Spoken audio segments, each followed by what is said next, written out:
What up, people? Got another word of the day, and it's coming from Psalm 22. I don't know why I just went up into a high pitched voice there. But let's jump into it. I'm going to read from verses 9 to 10, and this is from the New Living Translation. It says, "Yet you brought me safely from my mother's womb, and you led me to trust you at my mother's breast. I was thrust into your arms at my birth. You have been my God from the moment I was born." And now this is David talking in this psalm, and this psalm is very long. It's about 31 verses, but I highlighted verses 9 to 10 during my quiet time today because if you go back to verse 9, right, it says that, "Yet you brought me safely from my mother's womb, and you led me to trust you at my mother's breast," meaning that David here is saying that when he was at his mother's breast, he was actually trusting God. And that made me go, huh?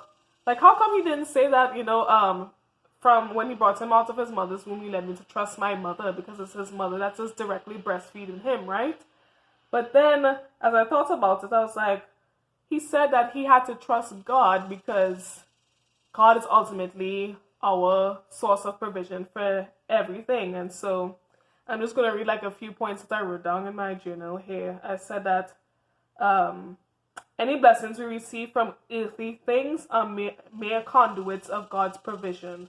Although we think our trusts stop at things, we're really putting our trust in God. And what I mean by that is that, like, for example, when David was being breastfed as a child, he wasn't aware of himself, right? As infants, we don't really know that we even exist, but he was ultimately relying on God for him to bless him with a great mother who would take care of him and breastfeed him when he needed, right?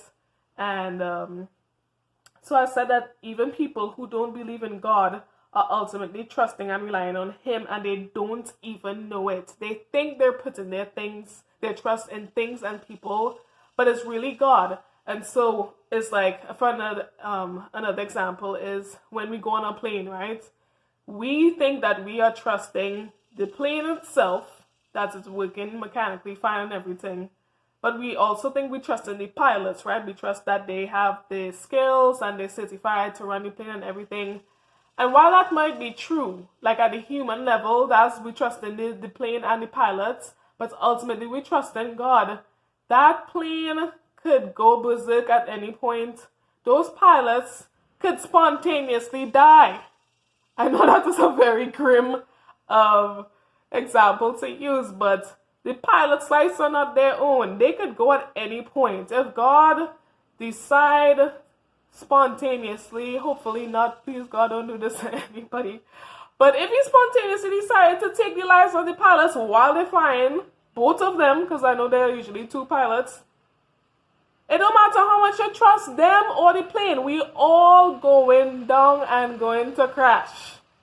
So, yeah, we think that we might be putting our trust in things and people, but it's really God is on top. He's like on top of everything that we trust. So, even unbelievers out there, I don't know where this video would go, but even to the unbelievers who might be watching this video, you are trusting God and you don't even know it. Whether you want to acknowledge that or not, that's the fact, right?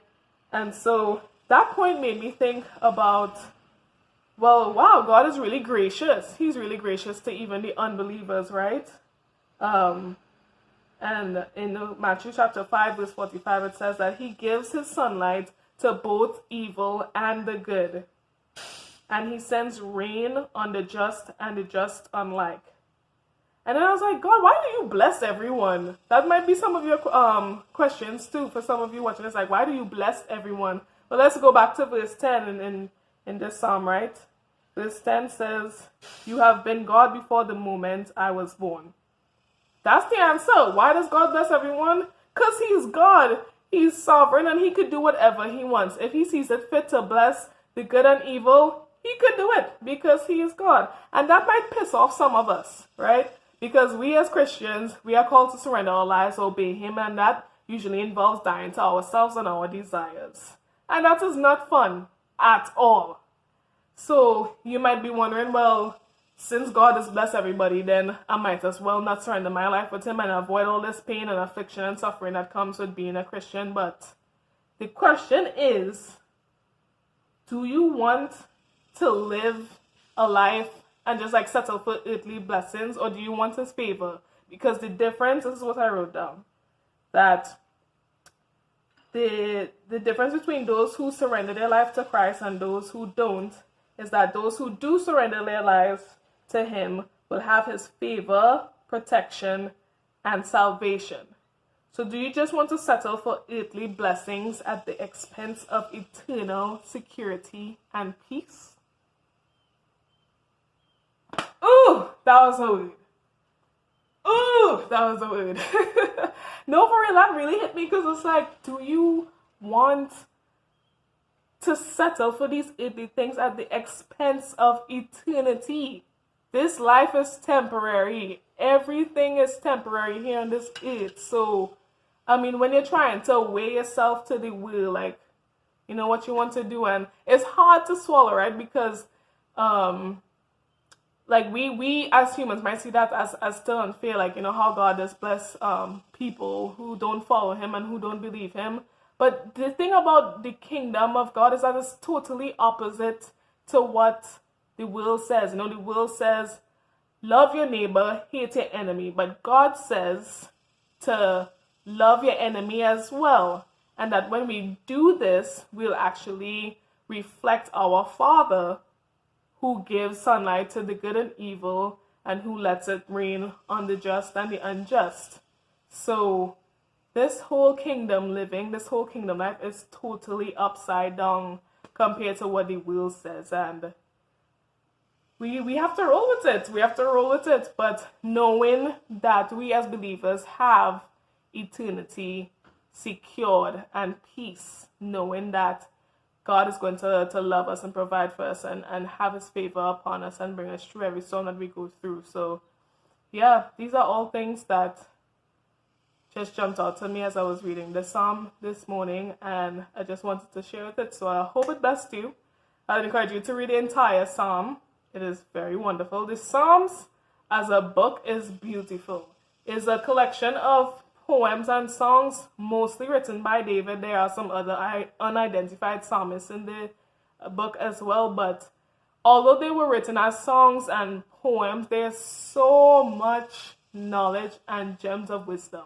I've been in the Psalms for a while now, and every time I read a new psalm, I'm just like, wow, there's just so much here to learn. And I really like the Psalms too because David is very emotional, very, very emotional. And it just shows you the humanness of other believers, and it comforts me to see how David always expresses himself with God. He doesn't hold back at all on his words. He is like, God, you leave me here for dogs. My strength has evaporated. My flesh feels like it's being eaten alive. All these like harsh and very distressing imagery, and he pours all that out. But in the end, there's always a part where he switches and goes back to praise to God. It's just beautiful. The Bible on the whole is just beautiful. Okay. So yeah, that's it. Word of the day.